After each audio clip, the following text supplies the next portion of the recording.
Hi everyone, delonewolf here and welcome back to EVE Talk, your weekly look at the market in EVE Online.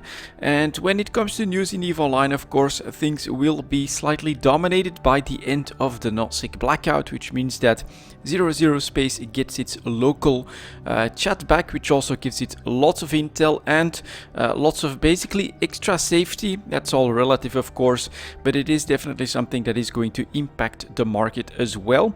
From the scope video, what I found interesting is that there are reports now that the Triglavians are building capital ships, presumably dreadnoughts. Their weapon system is of course absolutely perfect for something like a dreadnought, so that could be very interesting. It should bring us one step closer to finding out what CCP exactly has planned for the Triglavian collective and EVE Online in general. So that's pretty exciting. And of course we also have the expansion of GTA 4 itself that is getting started. And from the video it actually says that it might take up to a year before it is fully operational. So pretty cool. We'll see how that evolves, of course. As always, we will start with a quick look at the New Eden store with a new skin available, the Inner Zone Vanguard skin. I think you could see this as like sort of maybe a military arm of the Inner Zone, which I think is normally for transportation. Doesn't, in my opinion, look too good on all the ships, but here on the Nemesis, that does look really amazing with the orange center and then the white and black wings. That looks very cool. On one of my favorite ships, on the Ishtar, I think it looks very nice as well, because it has those black overtones as well. So it's not as fractured. But if I go down a little bit here, for instance, on the Moros, on the Thanatos, on the Nyx, it's like so divided that I personally don't really like it. Even on the Erebus, I personally don't really like it. I basically think that the cutoff from the orange to the white is a little bit too drastic. On the Octor, it's kind of okay because it's halfway there. It's cool with the Myrmidon. I like the Brutix as well. Even the Megatron still looks very cool, but that is, I think, because the black often, doesn't kind of softens, I would say, the cutoff between the orange and the white. But yeah, on the Nemesis and the Ishtar and the Hecate as well, I think it does look pretty amazing there. So yeah, kind of a mixed bag, I feel, this skin, but that's personal taste, of course. Some people may completely disagree with that.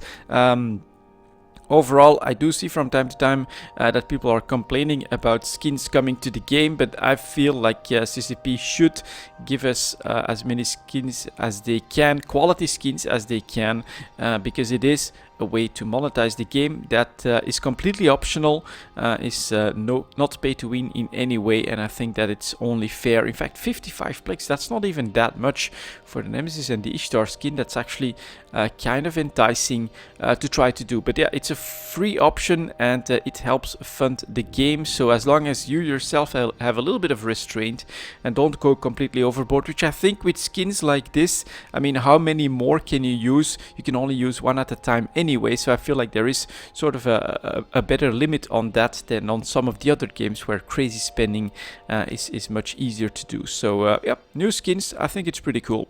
Let's move on to the market itself. Of course, that's why everyone is here, and we're gonna start with some plex and stuff at 4 minutes. Like that. First of all, we will start, of course, with plex, which you can see is coming in GTA 4 mostly at 3,740,000 discs, so a pretty big jump. It should be very noticeable on the chart, and it is. And this is the end of the Gnostic blackout showing up on the chart here, completely stopping and reversing the descent. We went as low as 3.2 million on the daily average. That was your time to buy, so you could have bought plex for less than 3.2 million. It's only gonna have been for like maybe half a day, I think. It will not have lasted very long, because all of a sudden there was the announcement and there was the plex price that shot up right here back above 3.5 million. At least it doesn't shoot straight back to 4 or anything like that, but it clearly does mean a reverse of the situation. Now, one thing that I should probably mention is that in the ticker of the video, the latest scope video, there was mentioned that it could be turned back off at any time. I'm not sure what that's about, but keep it in mind when you want to speculate on, for instance, the continued increased price of plex, because you're assuming that 0.0 is back and the ratting and the botting will be back as well, which should of course bring inflation in ISK and deflation in, well, lots of the other stuff like minerals especially. So right now, of course, the speculation goes straight into that direction, shooting plex back from 3.2 to 3.7 million in JITA at least. Let's take a look at the player on trade hubs.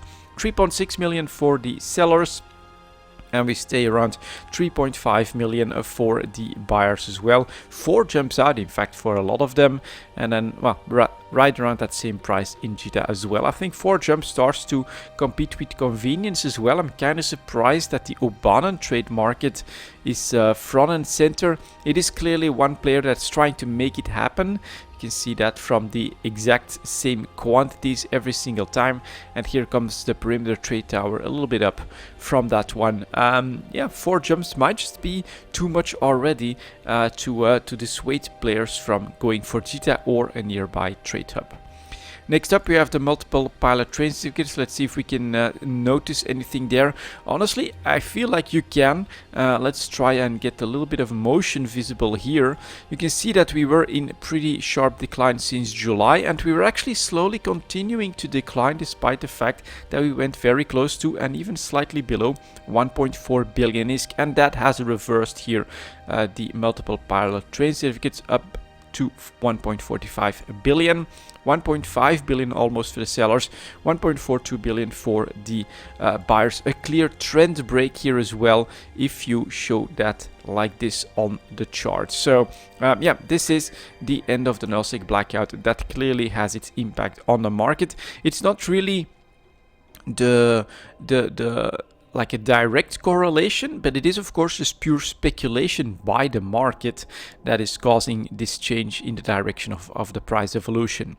Next up, the skill extractors. Very same thing, of course, because these are super closely correlated to the plex market themselves. Went as low as 370 million ISK, already back above 400 at 412 for the sellers, 396 for the buyers. They want to try and keep things under control, but it's almost inevitable that we will start to go back up if indeed local stays in 0.0 and nothing else changes. So yeah, the chaos era, will have to wait and see, of course, what CCP decides to do next. Next up, we have the injectors. Here are the large scale injectors that also have that same response. Kind of, I believe, thinking that, all right, plex are going to go back up, so this is definitely going to have an impact on the large scale injector price as well. And you know, the injector playstyle is very important in nullsec. I think far more important than in highsec, because of course the best ships there are capitals and super capital ships, which take a lot more skill points. And so if people are basically confident that they'll be able to train a couple of characters and then have that best possible income yet again in 0.0 in relative safety, that should mean a higher demand for skill points as well. So the large scale injectors are going back up. We're talking 822 million for the sellers, 799 for the buyers, and the bottom price here was as low as 780 to 770 even. So we clearly had a mid-September bottom so far. And I believe if CCP then does start to come out with like more of a winter expansion, winter roadmap type of announcement, that we will see this become the actual bottom. Next up, we have the small scale injectors. Excuse me. All right, not that much of a response visible on the chart. You do see that one daily average goes back up a little bit, but we're talking 165 million for the first seller, 155 for the buyers. Not as noticeable as on the large scale injector, which I think if you're gonna like speculate on this, the large scale injector makes most sense, because that is your bigger investment of close to $1 billion is that you can make. Used to be plex itself, of course, when it was a monthly item basically, compared to now 1/500 of that. So now if you want to speculate, if you want to have that basically that gold bar in EVE Online, I think you would want to go for a large scale injector. Then we have the daily alpha injectors that are basically flat below average, I would say, at 57 million for the sellers and just shy of 50 million for the buyers. A little bit less interest there apparently in these daily alpha injectors. Next up, we'll move on to the mineral market, coming in at 1020. And let's see if we can see an impact there. You may already have spotted it on the ticker, but for titanium we clearly have a bit of a trend break. We were able to stay just shy of 7 ISK, but around the 690 range for the sellers. That is now over. Sellers are coming in at 678 and buyers have gone down to 6 flat. That does mean that this is speculation as well, I think, just because of how quickly this comes in. You can clearly see that we have a spike in trade volume as well on the day that the end of the Nasdaq blackout was announced. And basically I think the thinking of the market, so you know, not everyone thinks the same way, but the general trend here is that this should bring Rorcal mining back, and thus the overinflation of the mineral economy itself should you know, take hold yet again, and that will probably cost us some of the gains that we've seen here as the blackout started in June and July. So titanium, I think, is set to correct a little bit. Let's see if there was a response on pyrite. Still flat to slightly up here, so working its way away from 4.5 ISK on the upside. That's quite nice actually. 487 for the sellers, 455 for the buyers, but I think you can see a little bit of hesitation at the tail end as well. For Mexon, which was actually the reverse of everything, was at a 1-year low point, it's even worse. We were down to 45 ISK here, and is it really the bottom dropping out? Yeah, 41.66 for the sellers, 38.29 for the buyers. 1-year low point, and this is a complete decline since the summer in the value of Mexon. That is kind of crazy, especially considering that at least some of the other minerals were coming back a little bit. Should you start to invest? Well, this is clearly a falling knife. I would be very, very careful here. My personal philosophy is that if I would mine now and I would mine for some Mexon, I'd just start to pile it up and hope for better times. But to start buying here, I feel it is very, very risky. I don't see any signs of a reason to expect a comeback or anything like that.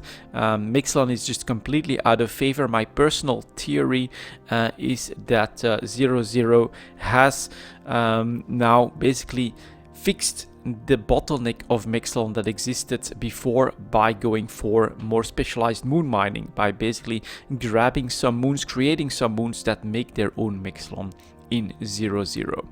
After that, we've got Isogen that has to give back its gains and goes very closely to 15 ISK, which is pretty close to its bottom. So bad news here as well. 16 almost for the sellers, but 14.51 for the buyers. The buyers just have none of it, and they want super cheap Isogen, which I think they'll get as well, especially considering the end of the Nasdaq blackout. I think this is just what we'll start to see in titanium as well. Has to give back some of its gains. Pyrite probably as well. Mexon is already in the drain. Isogen is going back down in volume. Let's see what Noxium is doing. That one had the trend break as well here in the summer. In August, we clearly broke through the 300 barrier, and there is just no stopping it at the moment. Down to 250 ISK for the sellers, 230 for the buyers. That is decreasing very rapidly as well. And then we still have the nullsec minerals with Zydrine that is staying substantially below 500 ISK here, 465 for the sellers and 430 for the buyers. What is noticeable here, in my opinion, is that there was a little bit of hesitation to try to drive the price back down when it comes to during the Nasdaq blackout, because, well, the value of ISK itself seemed to be going up as player activity seemed to be going up. And for minerals, it's a difficult proposition, of course, because on the one hand, ISK may become more valuable, but so do the minerals if it's harder and harder to actually grab big chunks of them from Nasdaq. And so that was a difficult balancing act, which I think in the last few weeks meant that we had a rather a small margin between sellers and buyers, but right now I think the buyers are just gonna start to drive the price back down. You can see that we're opening up 35 ISK here between sellers and buyers. Same with Noxium, if I'm not mistaken. 250 goes down to 230 if you want to look for 230 on the chart. Below everything, Mexalon is diving off a cliff, and in Titanium really you see we were 695 last week, but it's at 602 that has gone down very, very quickly. So it's just the buyers that are saying there's no need for me to try and compete for this these minerals. It's just going to become cheap anyways. And then finally we also have Megasite that actually shoots back up a little bit after a pretty violent downswing to 350. That was actually a 1-year low point as well about 10 days ago. Recovered a little bit, 414 for the sellers, 393 for the buyers. So the one exception actually just bouncing off of its 1-year low point. And then we have Morphite, of course, that is in a different category because it is tied to the Tech 2 economy. Works on another 1-year high point, 13,700 for the sellers, 12,300 for the buyers. A great time to be selling if you made your investments on that 7,500 ISK range, which we had for most of the first half of the year. It would be an amazing sell right now, of course, but unfortunately this is a completely outlier mineral because it is tied to a completely different economy. Overall though, we're seeing lots of pressure, and basically I'm seeing the buyers opening up a massive margin between sellers and buyers because they no longer have to feel like perhaps I should compete for my minerals because it is so much riskier to mine in NOS. Like if that's back, then they're saying the cheap minerals will come anyways, and they just go down in price. Next up we have the PI market coming in at 1640. So here this may be a little bit different, of course, because PI actually is a rather passive way of generating stuff in the game, and my expectation was that throughout the summer we would see a slump in activity, which generally means that those that use PI, or we should see generally a lower usage, but those that play the game pretty hardcore will have no problem keeping up with their PI activities because it just doesn't take that much effort. Well, unfortunately, I'm going to say that what didn't work out was that CCP actually came up with a skilling spree last summer, which meant I think that lots of people logged in just for those extra skill points, and if you log in to kill 1 to 10 rats, you might as well do your PI as well. And so now the question is activity low enough as well after the blackout and in September that we actually start to see some real low prices come in, which is of course what I expected. And here we see that the broadcast nodes 5-day moving average moving below pretty much the entire chart at a 1-year low point, at least very close to that. 175 million is what we should keep an eye on. 1.9 million for the sellers, 1.8 million for the buyers. So we're just shy of where I want to be. If this were 1.7 million, showing that lack of demand, lack of activity in the game, that would be a very nice opportunity. It hasn't materialized just yet, although this is very low. 1.8 million with a 2 million average is not bad, and the chart doesn't look that bad. You can invest. I personally was expecting lower buy prices. Next up we have the construction blocks, which were going down as well to 10k, but bouncing back up off of that. 11,400 for the sellers, 10,000 for the buyers. I would have loved to see us go below that, like right here I have a real drop off to 9,000 ISK or something like that. I was honestly expecting it would happen, but it looks to me like it's just not gonna materialize. Like in September, the first few weeks I think are generally quite hard because people have lots of stuff to do with kids going back to school and things like that. But after that, I think that summertime is over and you get back in your evening routines after school, after work. And if EVE Online is part of that, I do see activity go back up at this point. So yeah, it just probably might not materialize. Here in consumer electronics, last week we did get there below 11,000 ISK on the average, 10,800. That is quite low, of course. We're still talking almost 12,000 for the sellers, but buyers are up to 10,900, up a step for sure. You can clearly see that on the 5-day moving average here as well, heading its way back to 12,000 ISK. So we had a slight opportunity in the consumer electronics. in early September, but I think we're already clawing our way back out of that. Next up, we have coolants, which remained decently flat at around its average of just above 11,000 disk, 11,800 for the sellers, 11,500 for the buyers. Not bad. This is tied to fuels, so I think that this has a more steady market for sure. Same with enriched uranium, well, not the same, but it's also tied to fuel, so I was not expecting a big slump there. The exact opposite happens. We're working on a 1-year high point. Enriched uranium selling for 16,500 disk, buyers are at 15,000 disk. That's a very good price, of course. If you're producing this, then this is the time to bring it to the market, because you're getting lots of disk for it. Integrity response drones next. This one is a little bit different. Again, you can see the slump in August and then in September as the skilling spree ended. But do we have this like here in October last year, this real shortfall towards 2 million ISK? Well, not yet, I don't think so. 2.3 million for the sellers, just shy of 2.3 million for the buyers. So yeah, we're not there at all here either. Mechanical parts is a little bit of an unexpected loser in this bracket, because it went to a 1-year low point of close to 9,000 disk. It's bouncing back up in the last couple of days, but this is also a fuel related PI material, so I was not expecting such a massive drop off in the mechanical parts market. I produce them myself, so right now I'm not gonna buy them, I'm gonna stockpile them, but it sells now for 9,800 disk, which is well below average, and buyers are coming in at 9,400 disk, which is very low. A 1-year low point, in fact. So you could invest in mechanical parts, but I would say that is if you don't produce it yourself. This is clearly a pretty sharp drop off, and we're buying below, way below the entire chart. So if there's one opportunity, I think right now it's obviously in the mechanical parts, but it is tied to fuels and I was not expecting it. Next up, we have the nuclear reactors holding strong at around 100,000 disk. The volumes though are completely abysmal, so I would stay clear of that. 100k for most of the sellers, 89 to 90,000 disk for most of the buyers. Yeah, just the volumes aren't there. This is actually kind of a weird one across the board. Next up, we have the organic mortar applicators, which did a surprisingly strong performance throughout the summer, making 1.2 million on a couple of weeks. In fact, not bad, but finally we do see that the bottom drops off here, and we have a slight opportunity. How much below a million are we? We're below a million for the sellers, and we are at 930,000 disk for the buyers. That is pretty damn cheap, and yeah, probably the 1-year low point if we try to find 930,000 disks. So organic mortar applicators are definitely in the buy territory for that September slump, which clearly has materialized right here.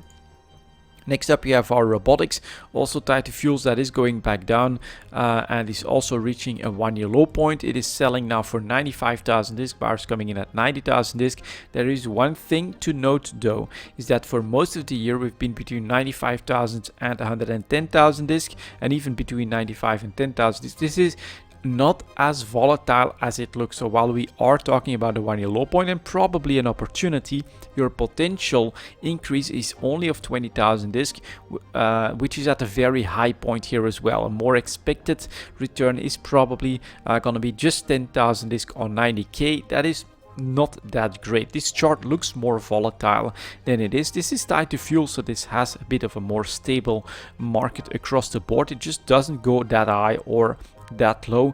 This one though, yeah, a 1-year low point. It is a slight opportunity, but don't expect like the 50% returns, which I was hoping for a summer PI trade. It just doesn't seem to happen right now.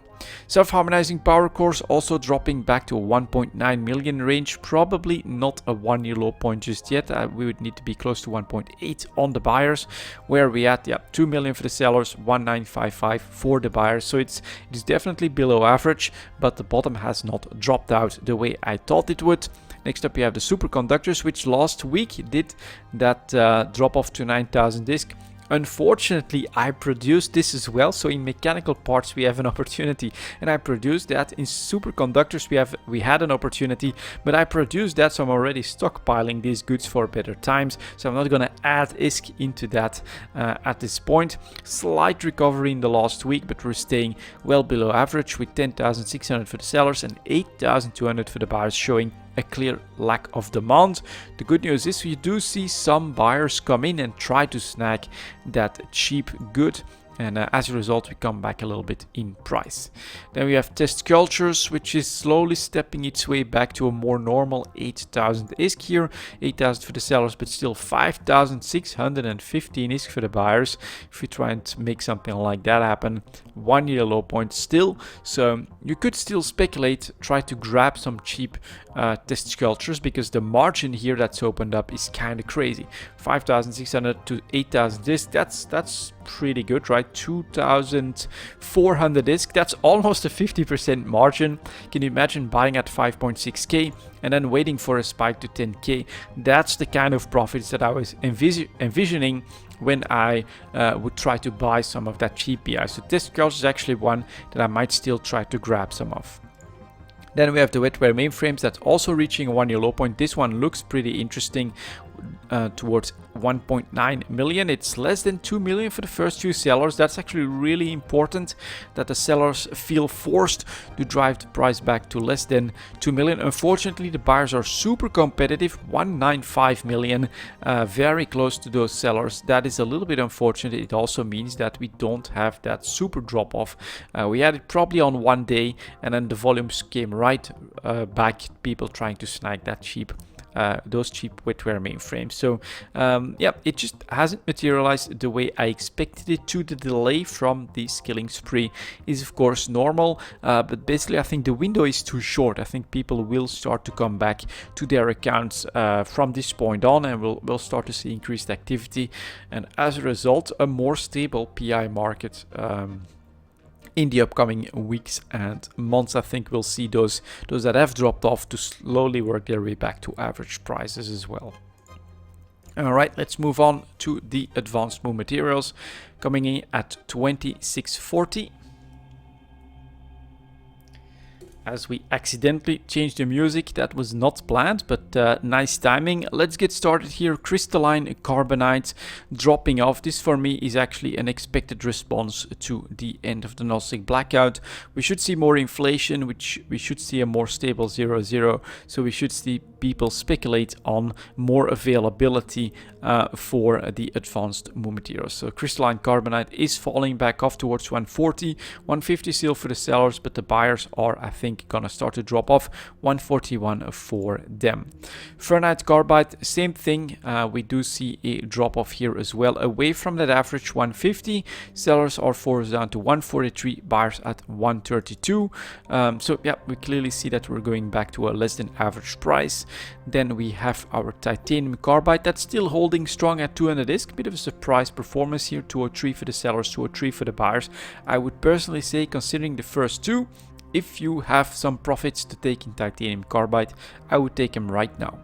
Next up, we have then tungsten carbide, which is also going back down away from the 200 average. 205 still for the sellers, but 182, 183 for the buyers. That is starting to open up a margin, and we can clearly see on the chart that the pressure is on. I think the sellers are no longer dictating. If you see 205, 206 for the sellers, but 183 for the buyers, and then you see averages dive below 200, coming in at 185, 182, and then 191.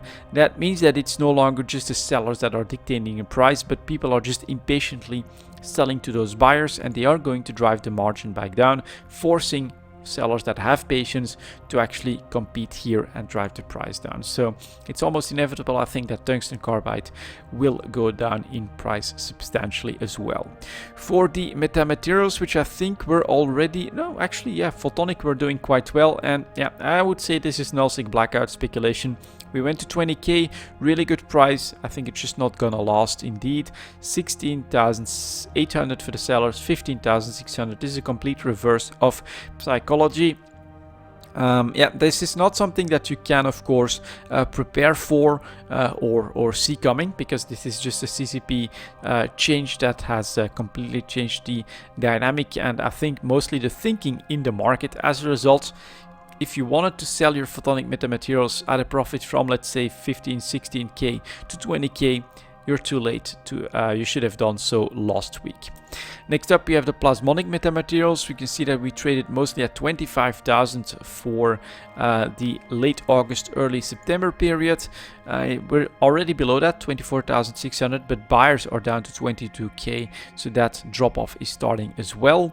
Non-linear metamaterials are still holding quite well, I would say. It's 27,000 for the sellers, but 25,000 for the buyers. I'm seeing a margin open up there as well. And finally, we have the terahertz metamaterials, which are suffering quite greatly. They were at a 1-year high point, 28,000 disk, not bad. We're already down to 23,000. Buyers coming at 21,000. So unfortunately, the sell opportunity is over. The blackout sell opportunity is over. We should have made a move sooner on that sell opportunity if you haven't done so. And I think that this is just a normal reaction to what CCP has now done for 0.0.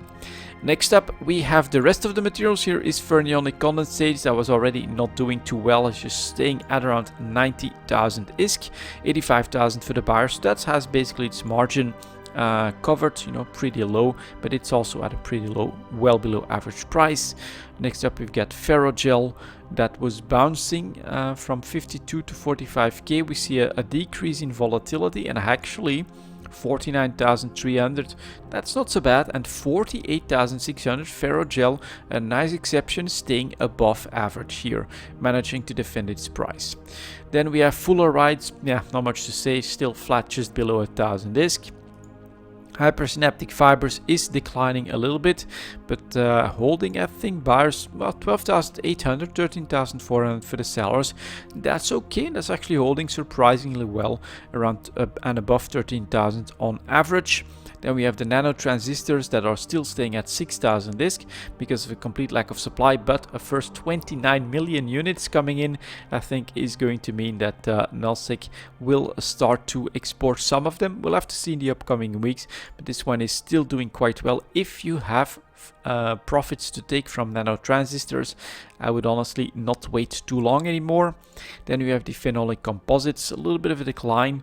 Let's see where we're at. 2,150 for the sellers, 2,030 for the buyers. Getting around that 2,000 mark. Honestly, considering where we've been in April to July for phenolic composites, it's not that bad, but this is probably already well below average. Then we have ceramic fibers, that is around average, above 450, 488, and still 449 as well. So a little bit of a surprise that the other advanced moon materials are not showing that drop off in demand and are actually doing decently well considering the circumstances of all the other carbonites and metamaterials.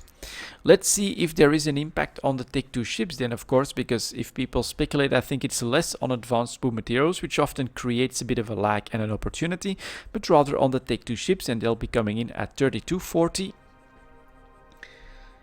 Let's write that down and let's take a look at it. Here is the Aries, actually up in price. All right, surprise. I would have thought we would go back down, but nope.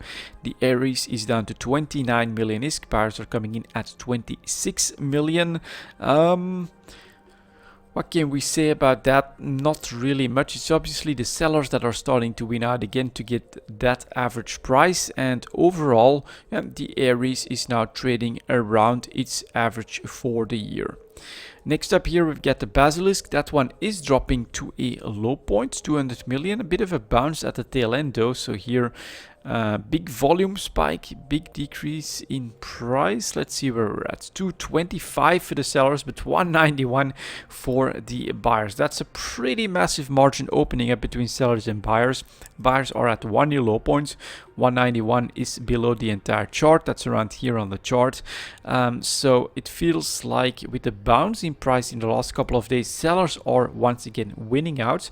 They're dictating the price, but demand just doesn't seem to be here. So if you are able to buy one well below 200 million ISK, I think it makes sense to give it a try. That's a surprise to me. I thought we would also see sellers under pressure a bit. Next up, we've got the Cerberus. That one is clearly under pressure here, going for less than 230 million ISK. Sellers coming in at 226, buyers at 204, opening up a margin. I don't think we're at the 1 year low point just yet, but clearly we are trading well below average.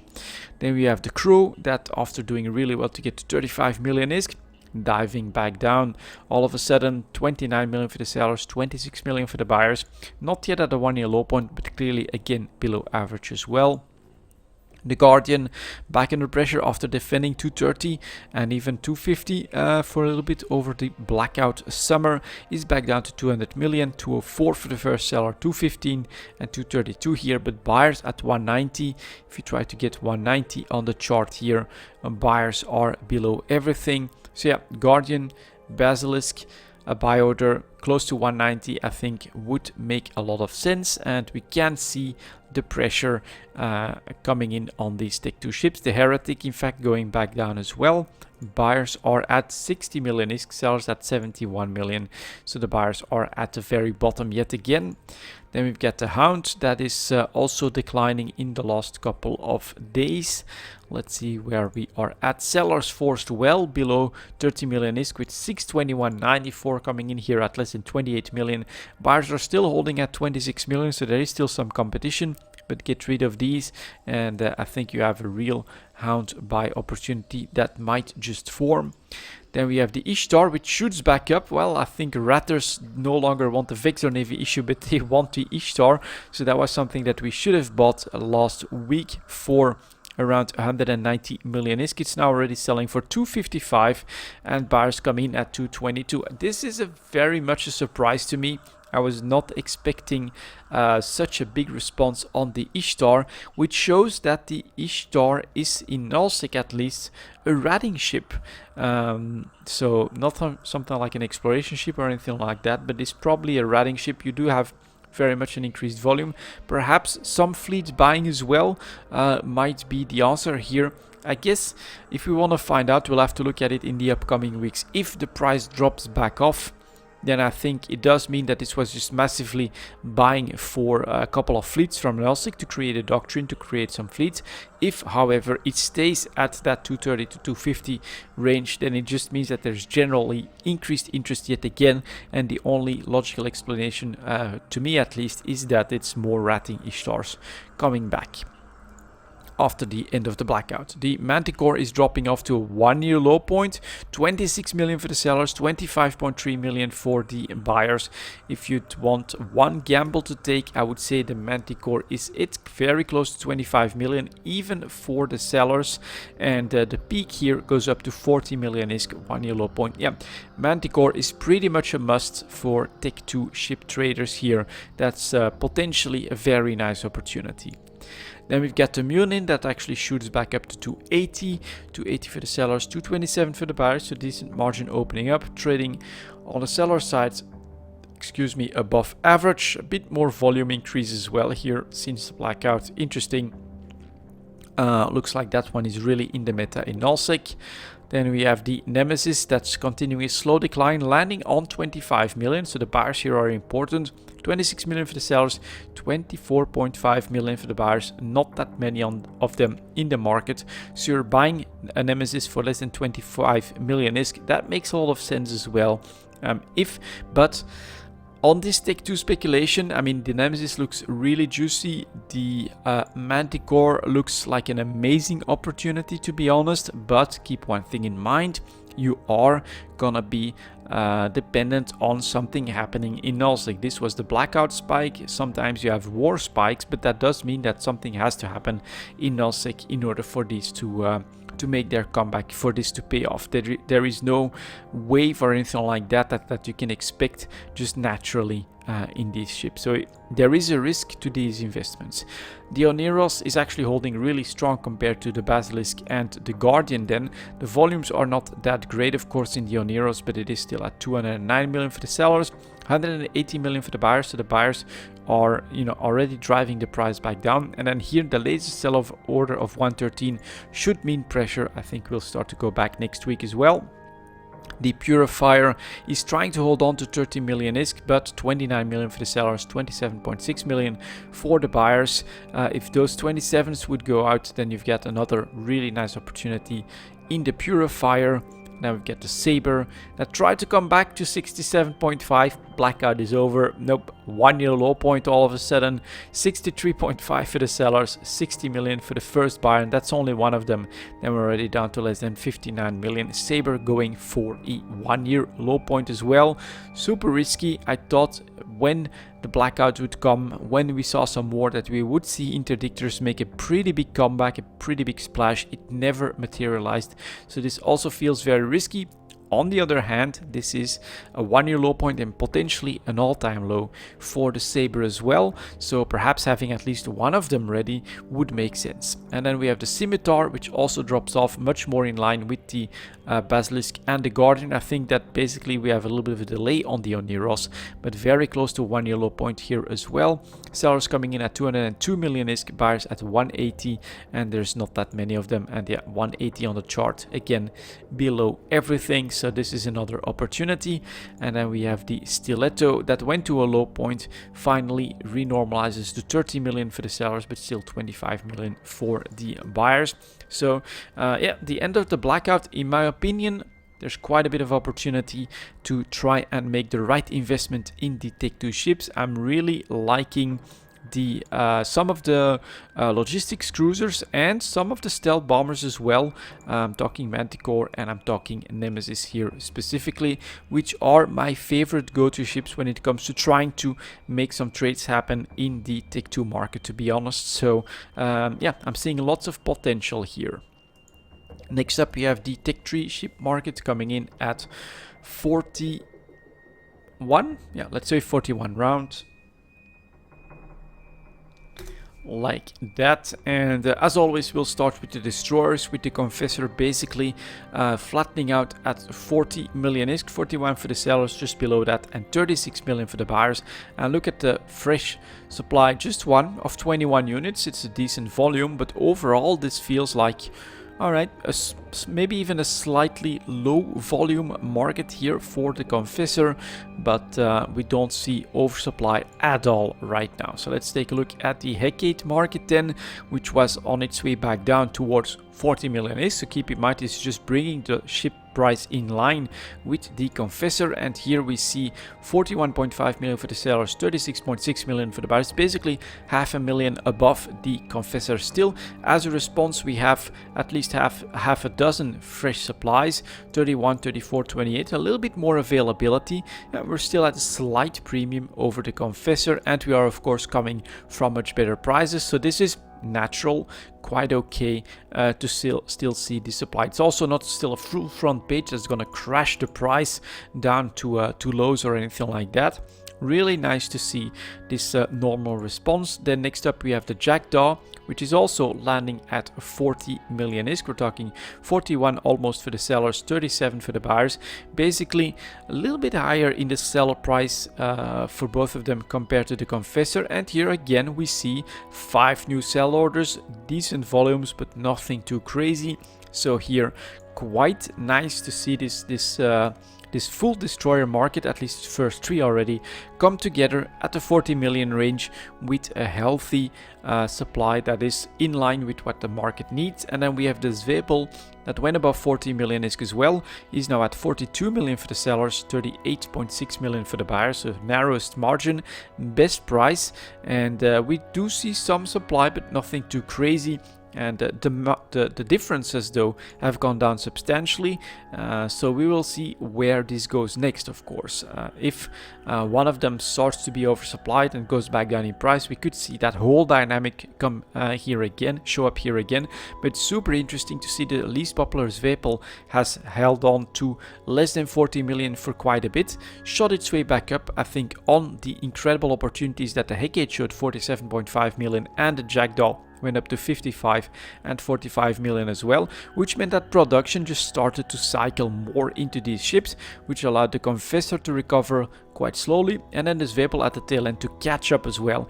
All these ships are now slightly above 40 million ISK with, well, just regular normal supplies. There is no fear, I think, here that will all of a sudden drop off to nothing, to 30 million or anything like that. There's also no real fear that we'll shoot up to crazy prices, although in nullsec, right, the Jackdaw is very popular, the Hecate is very popular. We could see a volume spike and thus the prices go back up, but for now it all looks quite healthy and quite stable. So that was very interesting summer, I would say, for these tactical destroyers, really showcasing the sandbox market for 4 different ships in the same class, where you could see production responses on price increases and also on below average prices and things like that. Super cool. It's a completely different story in the destroyer market. Here we get the Legion go back down. You can also have seen from the ticker that the Tengu went back down as well, and so here we have the price of the Legion going down to 159 now, just shy of 160 in fact for the sellers, and 146 for the buyers. Lack of demand is clearly visible here as well, and so this price is declining substantially. Then we've got the Loki, also under pressure, going down to less than 180 million, 167 in fact for the sellers. Look at that fresh supply here. Ooh, that's too much. That's not even production. I think this is just speculation. 149 million for the buyers brings us below the entire chart. I should look at that for the Legion as well. 146 and then go quickly down to 140. So we're reaching these bottoms yet again. Then we've got the Proteus, bit of pressure here as well. Down below 160, yeah, 156 for the sellers, 140 for the buyers. Try to find 140 on the chart right around here. And then finally the Tengu with also a really sharp drop off down to less than 160. And that's someone on Steam, I'll have to wait a little bit. 159 for the sellers and 145 for the buyers. And here I think we have a completely different story, because if you were around for Eve Talk you already know this, but here in these May and July bottoms of 150 for instance for the Tengu, but the Proteus went down to 130, the Legion went down to 140, and even the Loki went down to 155 million. This was on completely no volumes. There were no ships available in the trade hubs or around Jeddah for this price. So this was not supply that was completely overproducing the needs of the market. Nope, there was just no interest in the ship one way or the other. There was no supply and there was completely no demand. And then the price spikes here, especially in the Legion, to me felt like just a complete manipulation. Buy everything, relist it at 190 million and try to get that profit out of it. And then eventually, of course, there will be slow production that starts to drive the price back down. As competition comes in, you're forced to release lower and lower and lower. And so now we see this steady decline in the market. Could you have made some ISK on that? I think it's actually not that good of a chance, because the volumes just are not there. Probably 20-30-ish legions a day on the Loki. We're probably talking around 100 a day. I would say in the Loki, you can also see that the move was not as pronounced there. And same with the Tengu. You'd had the best opportunity to make some ISK, but of course also the lowest move percentage-wise. So yeah, this tech tree market is very difficult to read at the moment, because stuff like this happens. People, I think, just buy what's available and release at a higher price. This is not like an increase in demand all of a sudden. Well, it is a form of an increase in demand, but not true like the game needs or anything like that. This is pure speculation, I think. And the market was primed for that, because we had these bottom prices and we had zero, well, next to zero availability. So yeah, very interesting to see in the tech tree market that we have one that, in my opinion, works really well, has the needed demand and the needed production to healthily deal with price changes. And then we have the cruiser market, which is just completely out of the meta. The volumes are terrible, and as a result you have this more a market that's rife for being taken advantage of. And it happened right here in the Legion, pushing something similar to happen in the other tech tree ships as well. But it was pretty obvious that this 140 on no availability to 190 was the trigger of all of this, and I don't think it was natural, basically. Very, very cool. Of course, that's all part of the sandbox economy. And then finally, for the extra product, will come in at 4850. I decided on the faction frigates just to get a feeling of something that we should check more often, which is of course the faction warfare related market. This is quite different from the Tech 2 market, where I said that you're dependent on Nosec action or something like a blackout to make your investment pay off. When it comes to these faction frigates, at least not the pirate factions, but the empire factions, there is real potential to ride out the wave. So let's start first of all with the pirate factions here, just to get a feel of what's happening here. The Astero is definitely trading, I would say, below average. Sellers coming in at 54, less than that, and buyers at 48. Trading below average, so decent availability. Then we have the Crewer that's trading also pretty low, 40 million, yeah, 39 for the buyers. So that's probably around average for the last 10 months, below average for the year. Next up we've got the Daredevil. That is kind of a terrible looking chart, but we do go down from 100,000 million ISK down to 50 million. So that's a 50% loss over the year, trading close to 1 year low point. Then we have the Dramiel that's also trading quite low. So man, these pirate faction frigates are pretty cheap right now. 43 million for the sellers, 35 million for the buyers of a Dramiel. That's below the entire chart. That's practically an opportunity. Then we have the Garmer, that's also trading below average, at least somewhat closer to 50 million, but buyers at 44.3, quite available.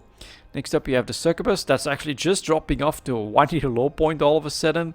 51 million for the sellers, but 34.5 million for the buyers. If you manage to snag one through a buy order here at less than 40 million ISK, do so. This is kind of crazy. This is a nice gap to fill and to try to snag at least a couple of cheap succubi on the upswing, which is almost inevitable. And then we finally have the Worm, that is a PvE champion, I think, for the Abyss. This one makes a lot of sense, but actually also trading well below average, close to a low point. 50 million for the sellers and 43 million for the buyers. So it's pretty obvious that we have very high availability and not that much demand in the pirate faction ships, with an incredible opportunity in the Succubus. But then let's move on to the Navy factions. That's what I wanted to actually, not Empire factions, but Navy factions. And let's see if we can see those waves. And here, for instance, we see exactly the Caldari Navy hook bill in March, April was going for 18 million ISK, is now selling for 7.5 million. Buyers are at 6.5 million. And this indicates that, look also at the volume increases here, Caldari are winning out. Their loyalty points have gone down in value substantially. And here, at the peak, this should be the Galente winning out. And this is a wave that does come back because there are basically big players in faction warfare that do faction warfare very specifically to create these trends, which is pretty cool, I think. So we have then the Federation Navy comment, basically the exact opposite, and that's exactly what's happening. Look at this February, March bottom price of 10 million ISK. Then we had a top price of around 18 million as well. We're back down to 15 million and 10 million for the buyers. So look at that decline, it's quite significant. Caldari still holding strong. This does, in my opinion, mean that right now the Galente are making inroads in fighting back the Caldari, and their LP numbers are increasing, the value of it as a result decreasing quite rapidly. Very interesting. This would mean buy Caldari Navy hook bills right now if you still can. Next up we have the Imperial Navy Slicers, very similar chart here, we've got a high point in March, April of 20 to 25 million ISK, and right now we are at the bottom price, you could say 8.2 million, 7 million for the buyers. That is pretty cheap. So here we see that same LP very valuable, LP not very valuable, so Amar should be winning out. Then we have Republic Fleet Firetail. Look at that March, April bottom at 7.5 million and currently at a top of 12.5 million, in fact 13 million for the sellers. Not bad at all. And very much a more predictable market, which allows for potentially some very nice ISK to be made. Crucifier Navy issue again, Amar, so really expensive in March, April, up to 30 million ISK right now. Less than 10 million for the sellers and 7.5 million for the buyers. Then we get the Griffin for the Caldari, which is down to 10 million ISK as well. And then the Maulus is Galente, which is still holding quite strongly at 20 million. And then finally the Vigil, which is also at a rather high point of around 20 million ISK. And so here, this one is super interesting. This decline in the Federal Navy Comet. This might mean that the next turnaround is just around the corner, and if you want to take advantage of that, that means you buy Caldari Navy hook bills, you buy Griffin Navy issue, you buy potentially Imperial Navy slices as well, because those are like really low compared to their high points, and then the Crucifier might be there as well for the investment, although, well, the potentially actually up to 25 million, and that is not bad. And this one could just be our canary in the coal mine. So something to consider. This is a very, very cool market, and in fact a market that you yourself can manipulate, can influence through in-game activity by doing faction warfare. If you want the Federation Navy Comet to become cheaper, then you can just go fight for the Galente Federation. That is very, very cool, and this is a prime example of opportunity, I think, that we're seeing right now with these very low Caldari and Amar prices. So there you go, guys. That's going to be it for this EVE Talk. Thank you very much for watching, and as always, I'll see you next time.